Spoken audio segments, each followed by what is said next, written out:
নমস্কার সকলকে। আজ আমি আরও একটি নতুন ভিডিও নিয়ে চলে এসেছি। এই সিরিজের নাম শ্রীমদ্ ভগবদ্ গীতা যথাযথ, যে প্রতি শনিবার একটি করে ভিডিও আসবে।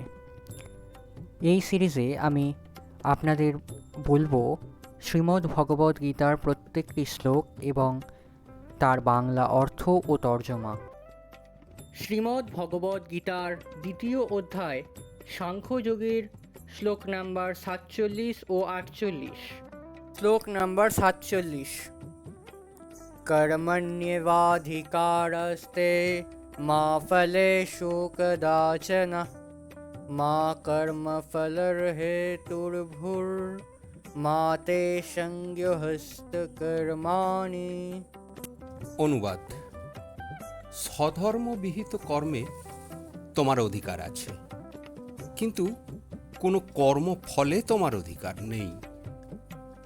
কখনো নিজেকে কর্মফলের হেতু বলে মনে করো না, এবং কখনো স্বধর্ম আচরণ না করার প্রতিও আসক্ত হয়েও না। তাৎপর্য: কর্তব্য কর্মকে তিনটে ভাগে ভাগ করা যায়, যথা বিধিবদ্ধ কর্ম, সংকটকালীন কর্ম ও আকাঙ্ক্ষিত কর্ম। কোনো রকম ফলের প্রত্যাশা না করে শাস্ত্রের অনুশাসন অনুসারে বিধিবদ্ধ কর্তব্যকর্ম হচ্ছে সত্যগুণের কর্ম। ফলের প্রত্যাশা করে যে কর্ম করা হয় তা বন্ধনের কারণে হয়, আর তাই তা অশুভ। কর্তব্যকর্ম সকলকেই করতে হয়, কিন্তু কোনো রকম ফলের প্রত্যাশা না করে নিরাসক্তভাবে সেই কর্ম করতে হয়। এই প্রকার ফলের আশাহীন কর্তব্যকর্ম নিঃসন্দেহে মুক্তির পথে চালিত করে। ভগবান তাই অর্জুনকে উপদেশ দিয়েছিলেন ফলাফলের প্রতি আসক্ত না হয়ে কেবল কর্তব্য পালনের উদ্দেশ্যেই যুদ্ধ করতে। তাঁর যুদ্ধে যোগ না দেয়াও ছিল অন্য এক প্রকারের আসক্তি। এই প্রকার আসক্তি কাউকে মুক্তির পথে চালিত করে না। ইতিবাচক অথবা নেতিবাচক যে কোনো প্রকার আসক্তি বন্ধনের কারণ।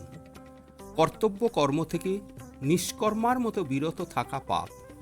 তাই কর্তব্যবোধে যুদ্ধ করাই ছিল অর্জুনের পক্ষে মুক্তির একমাত্র মঙ্গলময় পথ। শ্লোক নাম্বার 48। যগস্থ কুরু কর্মাণি সংযং ত্যক্ত্য ধনঞ্জয় সিদ্ধ্যো সমো ভূত্বা সমত্বং যোগ উচ্যতে। অনুবাদ: হে অর্জুন, ফল ভোগের কামনা পরিত্যাগপূর্বক ভক্তিযোগে স্থিত হয়ে স্বধর্মবিহিত কর্ম আচরণ করো। কর্মের সিদ্ধি ও অসিদ্ধি সম্বন্ধে যে সমবুদ্ধি তাকেই যোগ বলা হয়। তাৎপর্য: ভগবান শ্রীকৃষ্ণ অর্জুনকে যোগে যুক্ত হয়ে কর্ম করার নির্দেশ দিচ্ছেন। আর সেই যোগ বলতে কি বোঝায়? যোগের অর্থ সর্বদা চিত্ত চাঞ্চল্যকারী ইন্দ্রিয় সমূহ সংযম করে একাগ্র চিত্তে পরমেশ্বরের ধ্যান করা। পরমেশ্বরকে?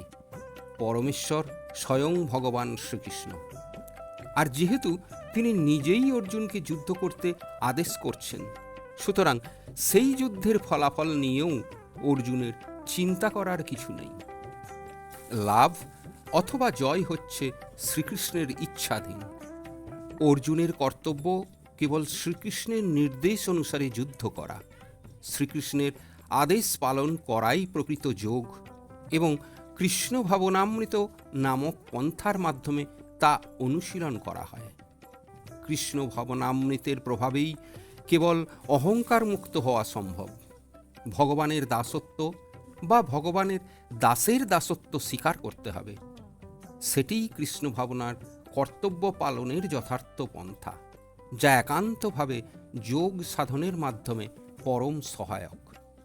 অর্জুন ছিলেন ক্ষত্রিয়, এবং তাই তিনি বর্ণাশ্রম ধর্মের আচরণ করেছিলেন।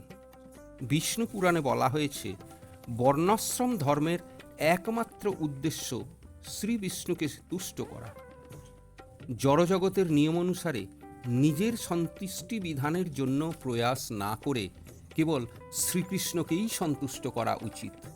তাই শ্রীকৃষ্ণকে সন্তুষ্ট না করলে বর্ণাশ্রম ধর্মের আচার অনুষ্ঠান সঠিকভাবে পালন করা যায় না। পরোক্ষভাবে শ্রীকৃষ্ণ অর্জুনকে তার নির্দেশ অনুসারে কর্ম করার জন্যই পরামর্শ দিয়েছিলেন।